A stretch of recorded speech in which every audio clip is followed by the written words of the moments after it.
What's going on, guys? This is Rob, and we are here with the first part of Sins of Sinister, and this story is amazing. Okay, so check this out. So one of the things to remember with Sins of Sinister is that what Mr. Sinister had been doing is that, one, there's 4 of them, not just one, and each one believes that they are like the main Sinister. But the Sinister that we know with the diamond on his head, that he had basically been duping the X-Men, that every time an X-Men was killed and then brought back to life, or really any mutant was killed and brought back to life, that they had a gene planted inside of them that would allow Sinister to take control of them, right? To literally control their mind.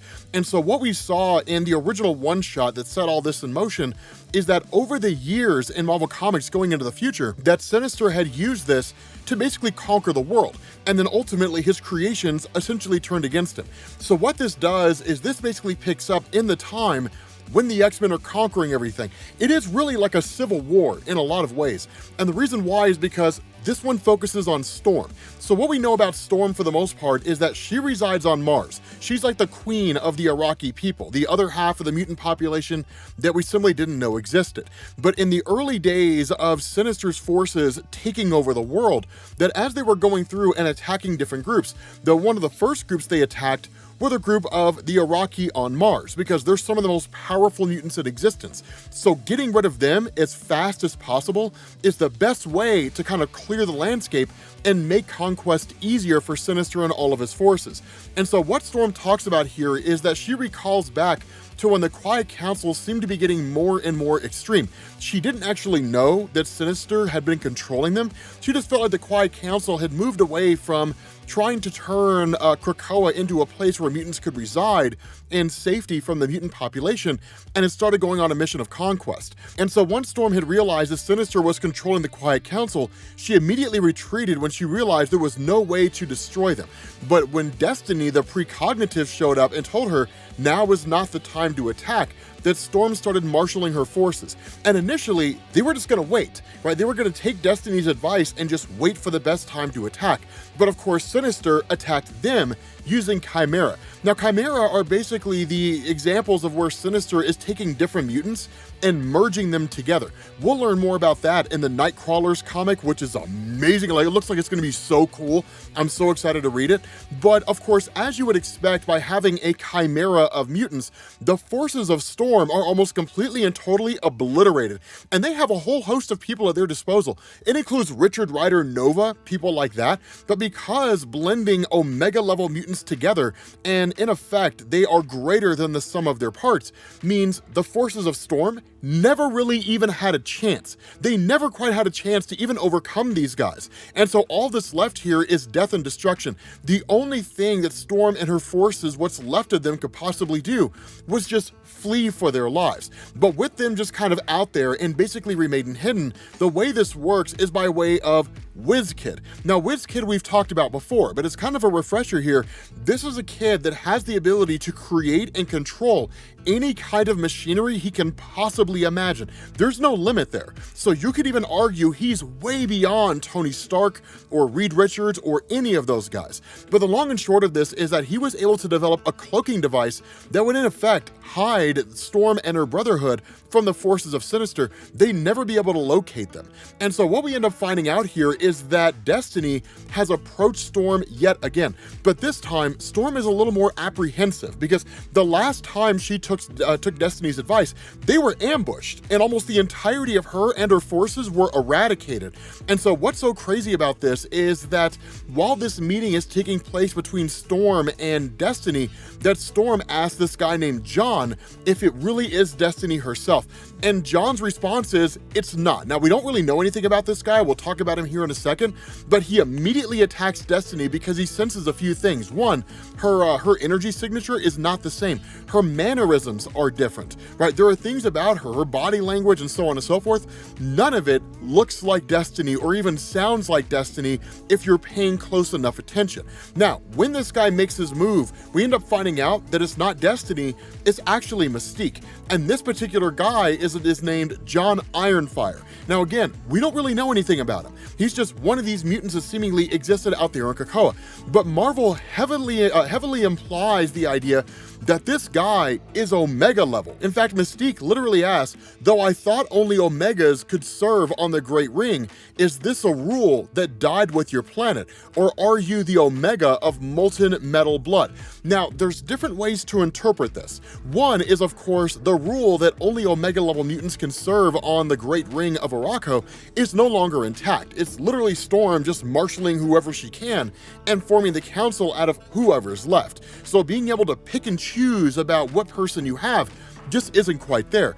It could also be this guy quite literally is an Omega level mutant, and I would argue that is the latter. And the reason why is because John has the ability to create any metal in existence using his own blood. Now, there's nothing to directly indicate that he can or cannot create adamantium, but it's possible he could actually blend adamantium with other metals, mysterium or vibranium or something like that, and actually create a whole new form of metal that's never been seen before, that's more durable than adamantium or any of those. But the long and short of this, and the reason why this is so cool, is because what we end up getting is Mystique, who's here with a mission for Storm. Now, one of the things to know is that Storm, under any normal circumstance, would never jeopardize her forces. She would never jeopardize any of her guys, what's left of her forces. She would never send them on some kind of random errand. But what Mystique reveals here is the true power of Sinister. That with Sinister, it's not simply just taking everybody under mind control and then trying to conquer the world. The reality here is he could fail multiple times for any number of reasons. And in light of the fact that he could fail, he has a kind of reset that he developed. Remember, one of the things that Jonathan Hickman established in his run on the X-Men, which we turned into a full story, it's like 13 hours if you haven't seen it already. There's a link to it down in the description. It covers the entirety of Jonathan Hickman's run of the X-Men. But one of the things he established is that Moira McTaggart, who in years past was just a mutant geneticist and a really good friend of Professor X, the leader of the X-Men, that she was actually a mutant. And her power is that every time she died, the timeline reset, and she would basically come back as her, but remembering everything that had happened before. This is Sinister's MacGuffin, right? It's his ace in the hole. If for whatever reason he were to fail, he can basically just activate one of the clones of Moira McTaggart and then kill her, and that'll reset everything. But Sinister will remember it all. He'll remember everything that that clone of Moira McTaggart remembers, basically everything that's happened. So it gives him the ability to kind of reset everything to zero, but correct the mistakes that he made. And so knowing this, that seemingly Storm comes to the realization of what Mystique is saying, that so long as the clones of Sinister are in his possession, there's no conceivable way they could win. There's no possible way they could come out on top. Every time they defeat Sinister, if he somehow manages to escape, one of the clones will die, everything will get reset, and they'll ultimately end up taking, or he'll ultimately end up launching his campaign all over again. And so with the face of that knowledge, there's only one thing Storm can do, which is launch an attack. Now, this is when we get into the Brotherhood themselves, and in truth, it's composed of some pretty heavy hitters, right? So right off the bat, you've got Storm, who is of course an Omega level mutant that can control the weather on any world that she's on, and even manipulate weather that happens in space, right? Storms and different things like that. You've got Cable, who speaks for himself, right? For those of you guys who don't know who Cable is, he's one of the most powerful telepaths and telekinetics in the history of Marvel Comics. Korra, of course, is not Korra from The Legend of Korra, right? She's not a bender or an avatar, even though she was nowhere near as interesting as Kang. Not Kang, Aang, there we go. Kang the Conqueror, the last airbender, which is a story I would absolutely read. But Korra has the ability to boost the power of anybody in her vicinity and move it to a higher level. Of course, WizKid we've already talked about, IRONFIRE we've already talked about, Quick, basically Lulo Marshall, she's basically the fastest being that's still living, right? So seemingly, Quicksilver's no longer alive here. And then of course, you've got Mystique, who's not really officially part of the Brotherhood, but is just kind of there along for the ride. But the thing about this is that as everybody shows up here, right, once they arrive to where Sinister's base is, which is actually a Moira McTaggart's former base of operations, as soon as they show up there, we end up finding that Chimera are guarding the place. specifically, it's Maggot and Marrow who have been merged into one. Now, this is crazy, because one of the things Marrow was able to do in Marvel Comics, and she's basically old school, she could kind of grow bones out of her body that she could like throw at you, but Maggot had the ability, and really it was only came in the form of two, but he had these kind of maggots that would basically consume energy for him, but they could consume anything in existence. It didn't matter what it was. And that energy, once they consumed it, would be fed back into Maggot himself, which would basically either sustain him or even bolster his own abilities. But the thing about this is that by combining the two, it's quite literally having Maggot bones thrown at you. These bones will be thrown at you and they will consume you. It's a pretty dangerous thing, right? Imagine somebody just throwing piranha that could eat anything in the world or anything in existence. Imagine them throwing those at you, and that's what you're facing off against right now. It's a pretty wicked combination, and I love the idea. Right? I honestly kind of hope this is going to be one of those Age of Apocalypse type things where like some of these folks survive into the main timeline when this kind of future ends or is somehow averted or whatever the case happens to be, and we get them going forward into the future of Marvel Comics, because it'd be amazing. Honestly, I can't really even remember the last time that I talked about like Maggot, Marrow, or any of those guys.